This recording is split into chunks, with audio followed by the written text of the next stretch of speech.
A number of questions have come up recently about the use of the Disclosure of Interest Addendum to the REPC, when it should be used, and any follow-up that needs to be done in the use of the addendum.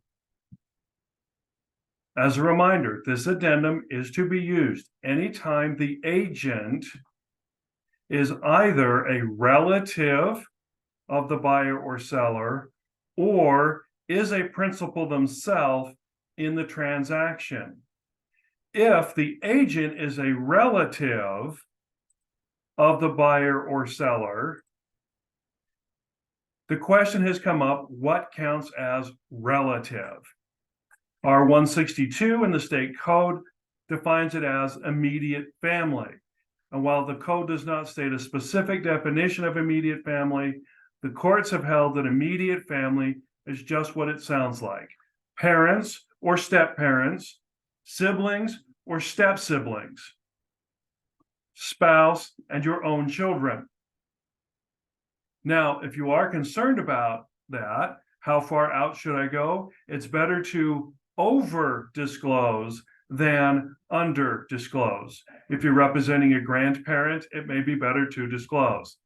I represented my wife's nephew. I chose to disclose that to the other agent. Better to over-disclose than under-disclose. If you are a principal to the contract as either the buyer or seller, you are absolutely required to disclose that.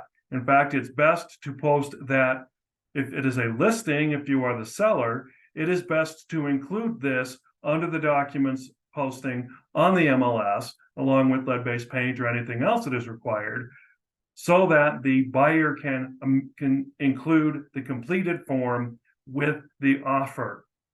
Once the transaction is completed, if you serve as a principal, as either a buyer or a seller, the brokerage needs to receive in writing a statement that you were a principal to the transaction.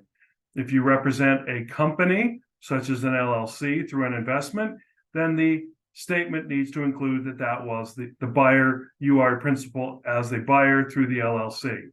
That's most easily done as a simple email to your transaction coordinator or to Michael that states that under the transaction, state the address, you as the agent also served as principal, and under the name that you served as the principal, either your own name or the name of any entity you used in the transaction.